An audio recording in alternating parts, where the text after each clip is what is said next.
আসসালামু আলাইকুম ভিউয়ার্স, আপনারা যদি থাম্বনেল দিতে চান তাহলে আপনাদের সর্বপ্রথম প্লে স্টোরে চলে যেতে হবে।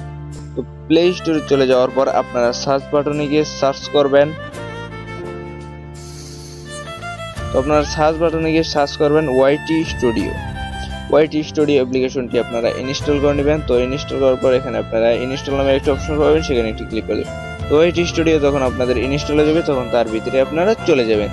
তো চলে গিয়ে এখান থেকে আপনাদের আইডিটা যে আছে সেই আইডিটা আপনারা লগ ইন করে নেবেন এবং আপনি যে ভিডিওর থাম্বনেল বদলাতে চাইছেন সেই ভিডিওতে একটি ক্লিক করে দিবেন। ক্লিক করার পর এখানে পেন্সিল নামে একটা অপশন দেখতে পাচ্ছেন, সেখানে একটি ক্লিক করবেন। এখানে ক্লিক করার পর আবার একটি পেন্সিল নামে অপশন পেয়েছেন, এখানে একটি ক্লিক করবেন। তো এখান থেকে চেঞ্জ নামে অপশনে একটি ক্লিক করে দিবেন। চেঞ্জ নামে অপশনে ক্লিক করে দেওয়ার পর এখান থেকে আপনাদের একটা সিলেক্ট করে দিবেন। তো আমি একটি সিলেক্ট করে দিচ্ছি। সিলেক্ট করার পর এখানে ডান নামে অপশন দেখতে পাচ্ছেন, এখানে একটি ক্লিক করে দিবেন। তো এখান থেকে সেভ একটি ক্লিক করে দিবেন।